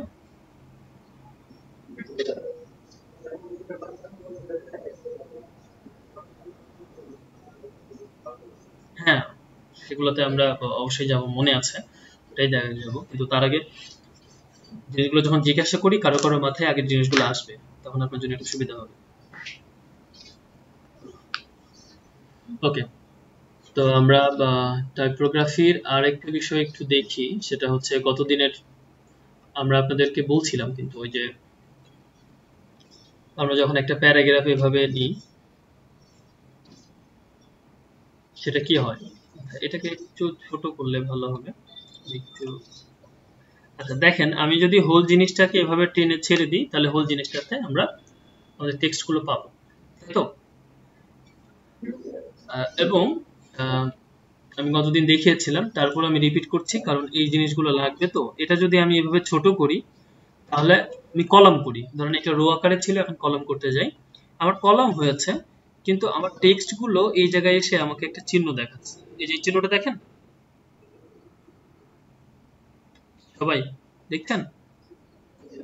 আচ্ছা, এটা মানে বোঝাচ্ছে যে আমার টেক্সটটা এখানে কনজাস্টেড হয়ে গেছে, আপনার এইটুকু জায়গার মধ্যে আগের টেক্সট এতটুকু আছে, বাদ বাকিগুলো নিচে আছে লুকিয়ে।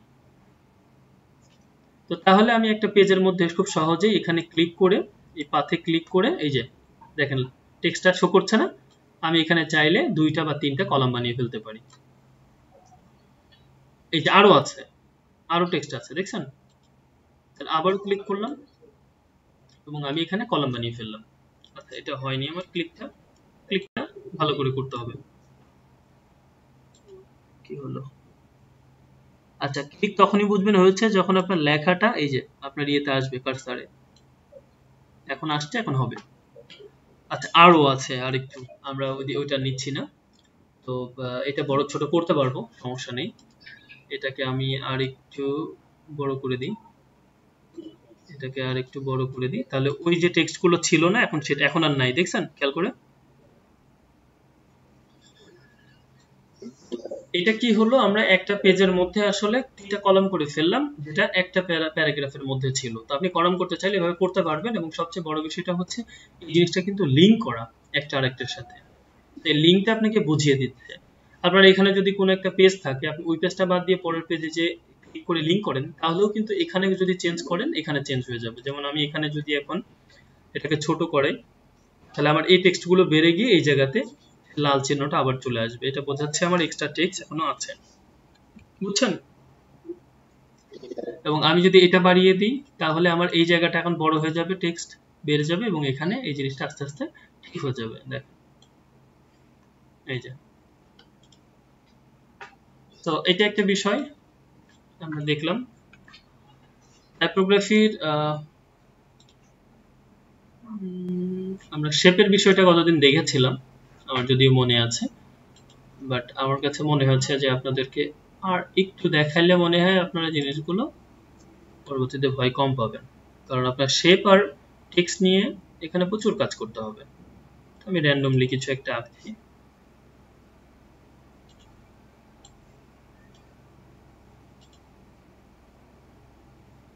আচ্ছা, এটা জাস্ট কোনো মিনিং নেই বা মানে নেই।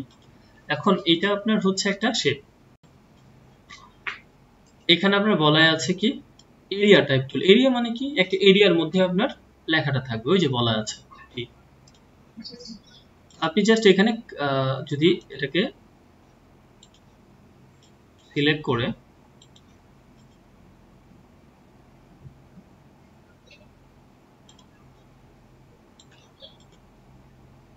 কি প্রবলেম,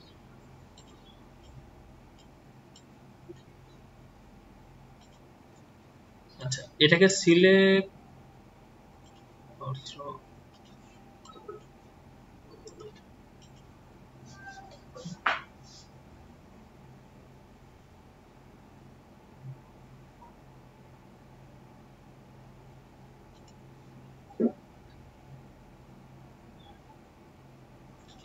আমরা এটাতে আবার আসছি ব্যাক, নন কম্পাউন্ড আছে, তো আমরা নর্মাল আগে একটা শেপ এঁকে নিই।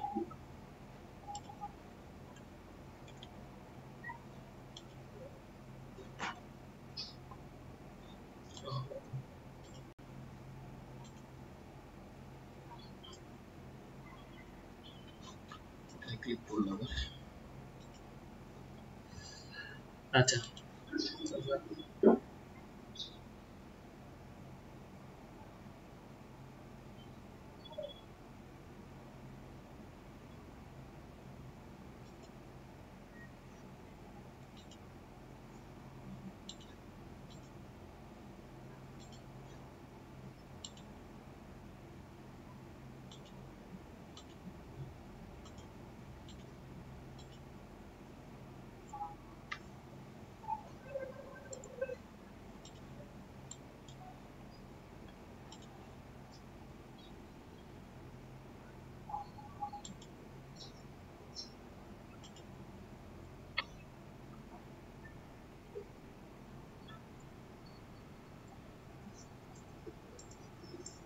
আচ্ছা এটা যদি কতদিনে দেখছি কি সমস্যা হয়েছে, আমরা পরে এটা প্রয়োজনে দেখছি। তো নরমাল ক্লিক করলে একই জিনিস দেখা যাচ্ছে বারবার, তার মানে শেপটা সে ডিটেক্ট করতে পারছে না।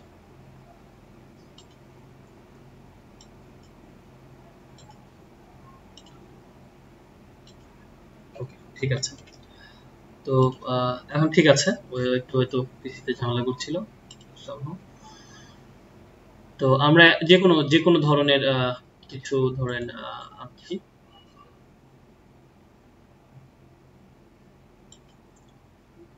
মিনিংলেস,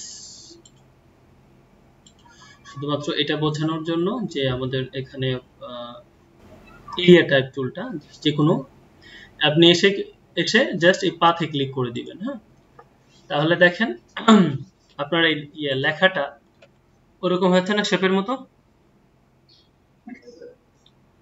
আচ্ছা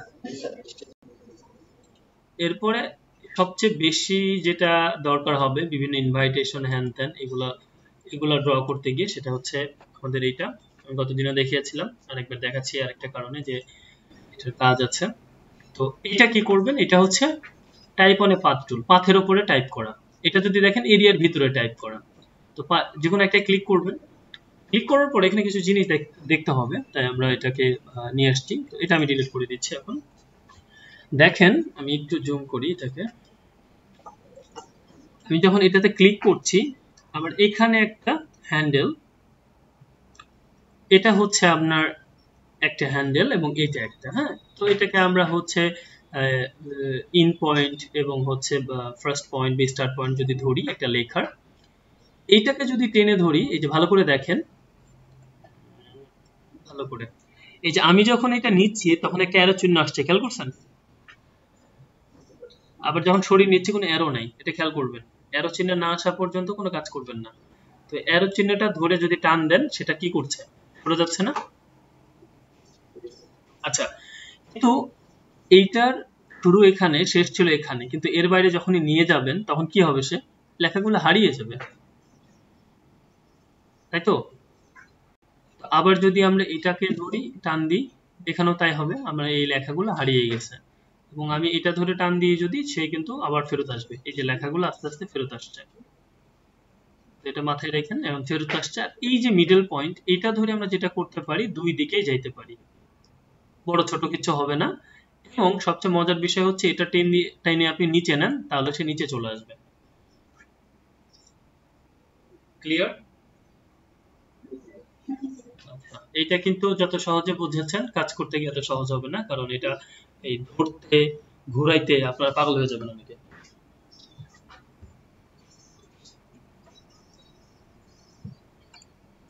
এই জন্য আমি এটা বললাম। সো এটাকে আবার ধরে আমি ওদিকে নিই। তারপরে হচ্ছে আবার টেক্সট টুলে ক্লিক করে এখানে ডাবল ক্লিক করে আপনি নতুন কিছু অ্যাড করতে পারবেন। মানে এখানে ক্লিক করলে একবার কন্ট্রোলে দিয়ে আপনি এটাকে করে ফেলবেন। আচ্ছা, এরপরে ভার্টিক্যাল টাইপ টুল। ভার্টিক্যাল টাইপ টুল জিনিসটা কি, লেখাগুলো আসলে এরকম আসবে না। আপনি যদি ভার্টিক্যাল টাইপ টুলটা এখান থেকে ক্লিক করেন তাহলে আপনার লেখাগুলা কিভাবে আসবে। আমি যদি এডিট করছি আমার এখানে লরেম ইপসামটা আসবে না সরাসরি, নতুন করে আবার ড্র করতে হবে।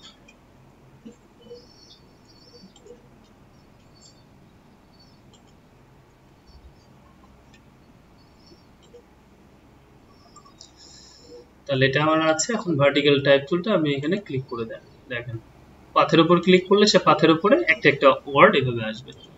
খেয়াল করছেন সবাই? আচ্ছা, এখানে আর বলার মতো কিছু নাই, আর বাদ বাকিগুলো বুঝতে। ভার্টিক্যাল এরিয়া টাইপ টুল এটার বিপরীত, এটার বিপরীত এটা ছিল। আর ভার্টিক্যাল টাইপ মানে পাথ টুল এটা। টাচ টাইপ টুল তো আমরা জানি, প্রত্যেকটাকে কি করতে পারবো, আলাদা আলাদা করে এডিট করতে পারবো, সব কিছু যা যা করা যায়, এবং ওখান থেকে সরিয়ে ফেলতে পারবো। তো গতদিন পর্যন্ত এটা ছিল আমাদের হচ্ছে বেসিক টাইপোগ্রাফি। টাইপোগ্রাফি দিয়ে আমরা টাইপোগ্রাফিক অনেক কিছু তৈরি করে ফেলতে পারি, অনেক কিছু। তো কি কি পারি, তো প্রথমত টাইপোগ্রাফির কাজ যেহেতু আসলো, আমরা একটা টাইপোগ্রাফি বলতে যেটা বুঝি সেই জিনিসই করব। আচ্ছা, টাইপোগ্রাফির এক অর্থে দুইটা মিনিং। কয়টা? একটা টাইপোগ্রাফি জিনিসটা হচ্ছে আপনার ফন্টের যত অ্যানাটমি আছে সবগুলোকে মিলে আমরা টাইপোগ্রাফি বলছি। আর একটা টাইপোগ্রাফি হচ্ছে আপনার ফন্টকে যখন বিভিন্ন অ্যাঙ্গেলে আপনি চেঞ্জ করবেন, কি করবেন, ফন্টকে চেঞ্জ করে ডিফারেন্ট একটা রূপ দিবেন, সেটা কিন্তু একটা টাইপোগ্রাফি। সেটাকেই আমরা টাইপোগ্রাফি প্রসেসটা বলছি, বা ডিজাইনের ভাষায়। হ্যাঁ, আমি দুইটা স্ট্যান্ডার্ড বা দুইটাই বুঝিয়ে দিলাম আপনাকে। টাইপোগ্রাফি বলতে আমরা এখন যেটা করব সেটা বুঝবেন। এই যে এটা একটা টাইপোগ্রাফি, এটা কি করা, টাইপোগ্রাফি করা।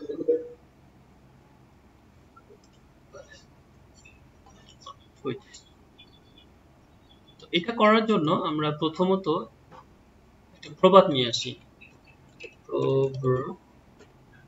প্রভাব মানে কি বলেন তো? প্রভাব মানে কি? প্রবাদ, বাংলা ইংলিশ কাছাকাছি তো। না, বাংলা ইংলিশ কাছাকাছি না, এই জন্য হয়তো বুঝতে পারিনি, তাই বললাম।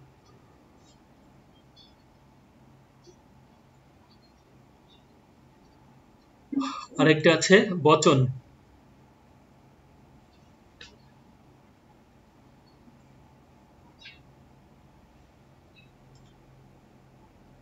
আরে বাবা, আসো না কেন?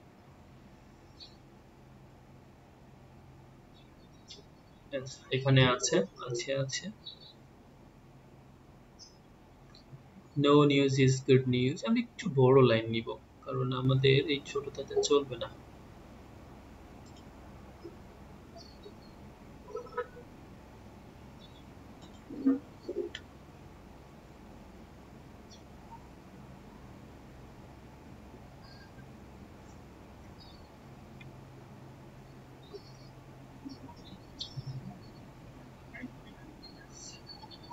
এই যে এটা আপনাদের জন্য যায়। হ্যাঁ, if you want something done right you have to do it yourself।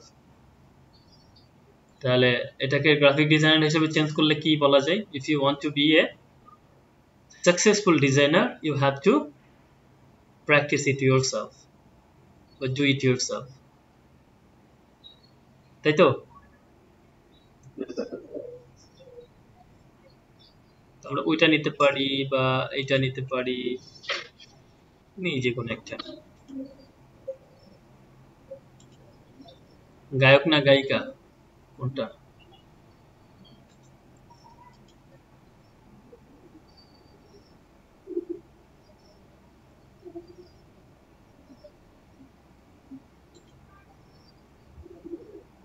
তো আমরা এটাকে এই জায়গাতে পেস্ট করে দিলাম।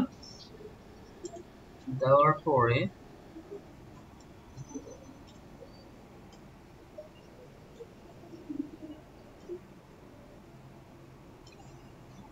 এবং মনে করি আমরা এখানে এটা কি চাইনিজ প্রভার্ব এরকমই কিছু একটা ছিল না?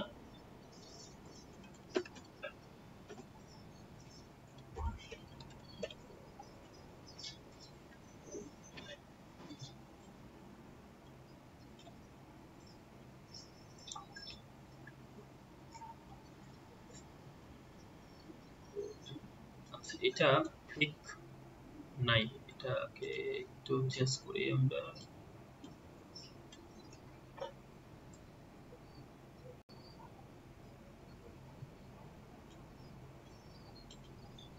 আপনার এটা যদি পিসি তে রাখতে চান তাহলে পিসি রেজুলেশনটা জেনে নেবেন আপনার প্রত্যেকের পিসি, তাহলে আবার ভালো হবে জিনিসটা। তাহলে এখন আমাদের যে চ্যালেঞ্জটা হবে সেটা হচ্ছে ফন্ট সিলেকশন করতে হবে, আপনাকে একটা সেরিফ ফন্ট সিলেক্ট করতে হবে। তো সেরিফ ফন্ট কি জিনিস আমরা বলছিলাম, দেখি কি পাই।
এইটাই নিলাম।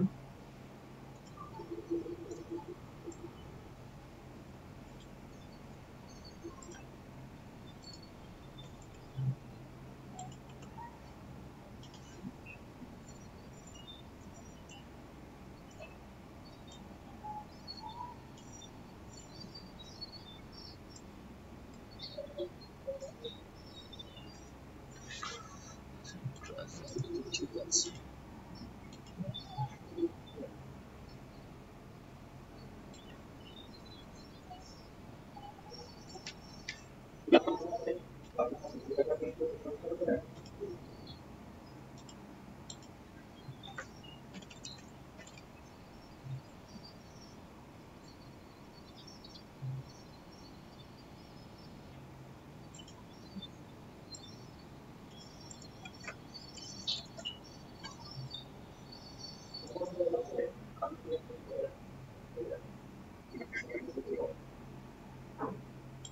আচ্ছা, এটা একটু ক্লিয়ার রাখতে হবে, হ্যাঁ, সেজন্য আমরা হচ্ছে এদিকে গেলাম না। আর এটা যেহেতু আপনি টাইপোগ্রাফি করবেন, এখানে আপনার কোটেশন দরকার নেই, বিকজ নিচে যখন আপনার কোনো একটা ধরনের কিছু নাম থাকবে তখন এমনি বুঝে যাব যে এটা একটা প্রভার্ব। এইটার ক্ষেত্রে যেটা করা যায় সেটা হচ্ছে আমরা এটাকে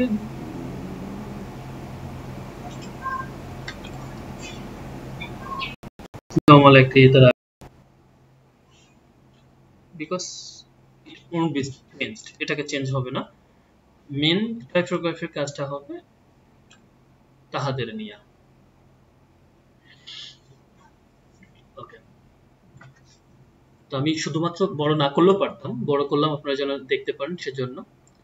তো তাহলে আমি এখানে যেটা করব এখন, এগুলো সবগুলাকে স্ট্রেট আউটলাইন করে দিব। কি করব?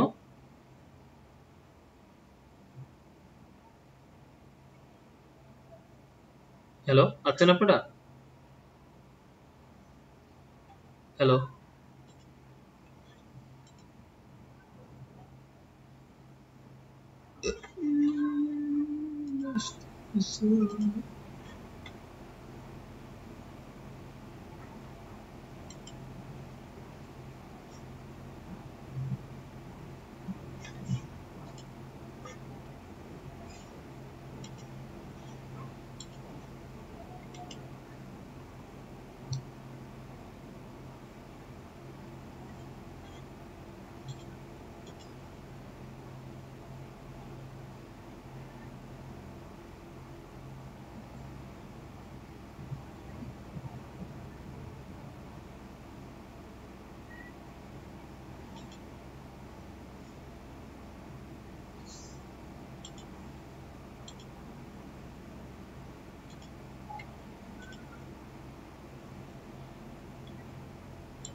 কারেন্ট চলে গেল।